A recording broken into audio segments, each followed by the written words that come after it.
안녕하세요, 똘맘입니다. 오늘은 저희 가족이 캐나다에 온 이유 중 첫 번째 이유인 아이들의 미래에 대해 이야기를 나누고자 합니다.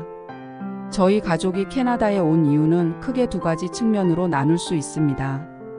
한 측면은 아이들에 대한 측면이고 또 다른 측면은 저희의 노후를 위해서입니다. 오늘은 아이들에 대한 측면에서 왜 캐나다 이민을 선택했는지에 대해 이야기해 보겠습니다. 저는 최근 몇 년 동안 부자에 대한 책과 영상을 정말 많이 보았습니다. 어떤 사람은 돈을 아껴 쓰라고 하고, 어떤 사람은 돈을 많이 써봐야지 어떻게 부자가 되는지에 대해 알 수 있다면서 많은 의견이 극과 극으로 나누어졌었습니다.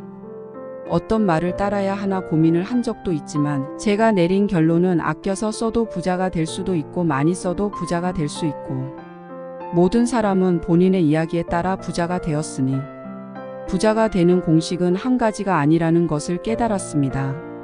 하지만 분명한 것은 두 의견 모두 쉬운 길은 아니었습니다. 그때 유튜브에서 많이 보았던 켈리체 김승호 회장님에 대한 이야기를 접하고 다시 깨달았습니다.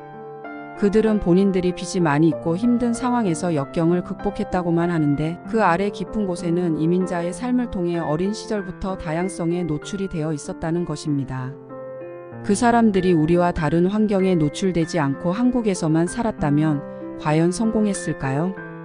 인생은 노력한다고만 해서 좋아지지 않습니다. 한국의 교육은 온 나라가 하나의 국정교과서를 가지고 하는 교육입니다. 생각을 할 시간도 주어지지 않은 채 수능이라는 결승점을 향해 달려야 합니다. 아마 저희가 돈이 많았다면 사립학교, 국제학교, 대안학교 같은 곳을 보냈을 수도 있지만 현실적으로 빠른 기간 안에 그 돈을 마련하기는 쉽지 않습니다.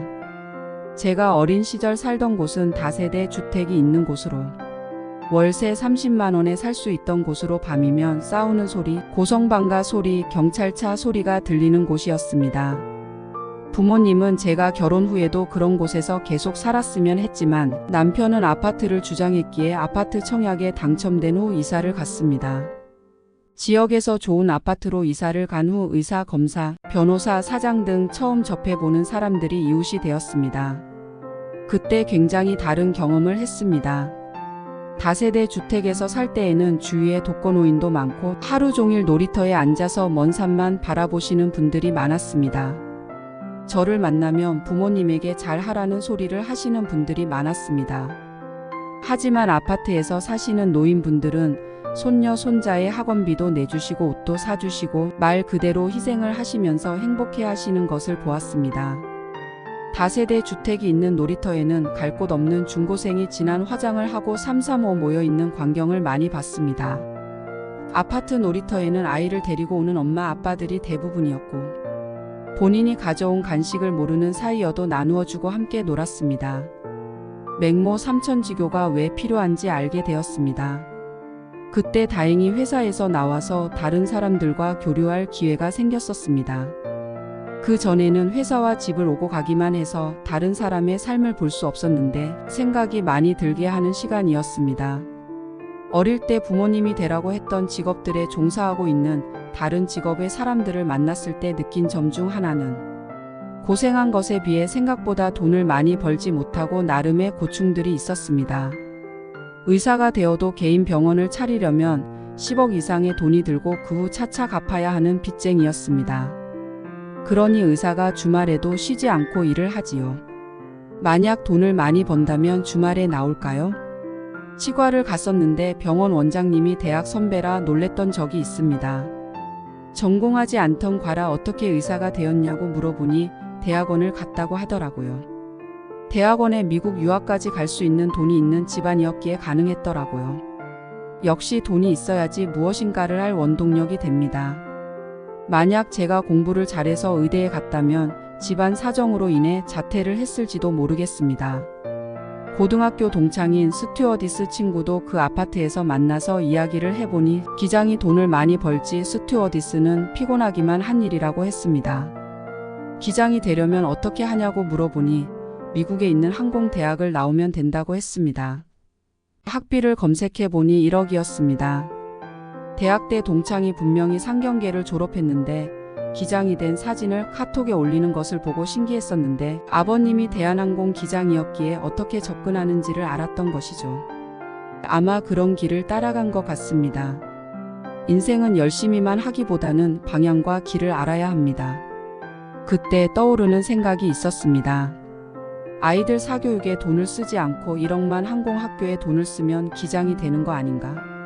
대학생 때 학원 강사도 해보았기에 사교육이라는 것이 특별한 것이 아니라는 생각을 굳게 가지고 있었습니다. 그래서 사교육을 시키고 싶지 않았지만 주변에는 영어 유치원부터 시작하여 사교육이 시작되는 것을 보고 조바심을 느끼고 있던 때였습니다. 항공학교를 가기 위해서 필요한 것은 돈과 영어 실력이라고 생각을 하고, 그럼 아이들이 어릴 때는 자기 생각을 할 수 있고 필요 없는 사교육이 아닌 여러 경험을 할 수 있고 영어는 유창하게 할 수 있는 곳인 이민 가기 쉬운 캐나다에 사는 것이 어떨까? 라는 생각을 해보았습니다. 설상가상으로 주위의 엄마들을 보니 8살 기준으로 수학, 영어, 논술, 공부방 이렇게 100만 원 정도 사교육비를 지출하고 있었습니다. 우리는 미술, 태권도, 수영 정도만 보내고 있었는데도 60만 원이 넘었습니다. 돈으로 따져 본다면 한 아이에게 12년 동안 매달 150만 원의 사교육비를 지출한다면 2억 정도가 됩니다.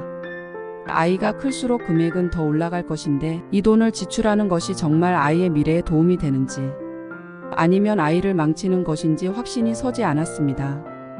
차라리 20살이 되어서 이 돈을 사업하라고 주는 것이 인생을 사는데 훨씬 도움되지 않을까라는 생각도 수없이 해보았고, 여러 가능성을 열어주기 위해 가장 중요한 언어에 대한 장벽을 없애주는 것이 제가 부모로서 해줄 수 있는 것이라고 생각했습니다.